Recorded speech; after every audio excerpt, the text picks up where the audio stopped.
Beneath the shattered skyline of a war-ravaged world, she stood trembling, horned, black-haired, and breathtakingly alien, yet unable to name the feeling twisting in her chest. Among her people, emotions were weakness, compassion a flaw. But when the human warrior reached out, brushing his hand against hers with a gentleness she'd never known, a single word escaped his lips: love. She didn't understand it, not yet, but the warmth spreading through her made her want to. And for the first time, she wondered if survival wasn't enough, if she was meant to feel more.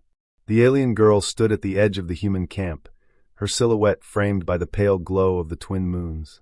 Her dark hair, long and silken, cascaded down her back, catching the dim light like strands of midnight silk. Curved horns rose from her temples, pale ivory against the shadowed forest backdrop, and her form, strong yet graceful, moved with the quiet tension of someone who had never known safety. Her torn garment clung close, enough to protect her dignity, yet exposing her to the biting chill of the wind. She did not speak, not because she didn't want to, but because she didn't know the words humans used. Ethan noticed her first. A lone figure watching from the treeline, poised between fight and flight, her teal eyes reflecting the small flicker of their campfire. He approached slowly, hands lowered in peace. She tensed, every muscle coiled with the readiness of a cornered predator, but she did not run. He stopped a few paces away, the crunch of his boots on the frost-bitten ground the only sound between them. "You don't have to be afraid," he said gently. The words were soft, measured, meant more to reassure than to command. She tilted her head, puzzled, not by his approach, but by his tone. Among her kind, commands were barked, orders snapped, and cruelty delivered without hesitation. This voice was different. It carried something unfamiliar, warmth. Ethan gestured to the fire. "Come closer. It's warmer here." The girl hesitated, eyes darting from the flames to his face. She didn't understand his language fully, but she recognized the subtle kindness in his expression, the way his brows softened and his mouth curved. Not in mockery, but invitation. Slowly, hesitantly, she stepped forward. The firelight revealed more of her. Dirt smudged her skin, small cuts marked her arms, but her posture remained proud, unbroken. Ethan noticed how carefully she moved, like someone who had learned to make herself small to survive. He wrapped a spare blanket around her shoulders, and she flinched, not from the fabric, but from the alien gentleness of the gesture. No one had ever done that for her. "Hungry?" he asked, offering a portion of rations. She looked at the food, then at him, not sure if it was a gift or a test. When he nodded, encouraging her, she accepted, hands trembling slightly, not from weakness but from disbelief.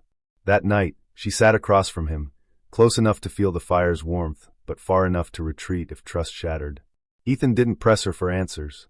He simply let silence stretch between them, broken only by the crackling of flames and the quiet rhythm of shared existence. It wasn't until later, under the pale sweep of stars, that Ethan whispered something she didn't know, yet felt. "Love." He had said it softly, almost to himself, while watching her curl beneath the blanket he had given. The alien girl stirred, lifting her head slightly, horns catching moonlight. "Love?" she echoed, stumbling over the unfamiliar sound. Ethan looked at her, surprised she repeated it, but nodded. "Yes, love." She frowned, confused yet strangely captivated. The word meant nothing to her, her language had no equivalent, but there was weight in the way he said it, like it wasn't just a sound. It was a promise. The following days were filled with cautious interaction. Ethan taught her simple words: fire, water, safe, pointing to things and repeating them until her melodic voice formed the syllables. But one word always returned: love. She said it often, almost experimentally, her gaze fixed on him as if trying to decode its meaning. When danger came, a small raider band stalking the outskirts of their camp, Ethan shielded her without hesitation, placing himself between her and harm. The fight was brief but brutal, leaving Ethan wounded. The alien girl knelt beside him, hands trembling as she pressed cloth against the bleeding gash, whispering the one word she didn't yet understand: "Love, love," as if invoking something beyond survival. In that moment, as the night wind howled and the stars wheeled overhead, something shifted. Not in the way she looked at him, but in the way she held him, fiercely, desperately, like someone who had finally seen something worth believing in. Later, when he awoke, she was still there, blanket wrapped around her shoulders, eyes watching him as though afraid he might vanish. She spoke, haltingly, her accent shaping each word with care. "What is love?" Ethan met her gaze, heart tightening. How could he explain something so vast in a world that had shown her only cruelty? Slowly, he reached for her hand, not pulling, not claiming, just holding, soft and steady. "It's this," he whispered. "It's choosing to protect someone, to care, to see them and never look away." Her breath caught, not because she understood fully, but because she felt it, warmth flowing through a touch she had never known could exist. The alien girl repeated the word once more, softer this time, not questioning, but cherishing. "Love." When dawn rose, painting the horizon in pale gold, she stood beside him, not as a captive, not as a stranger, but as someone who had been given something priceless. A word, a meaning, a beginning.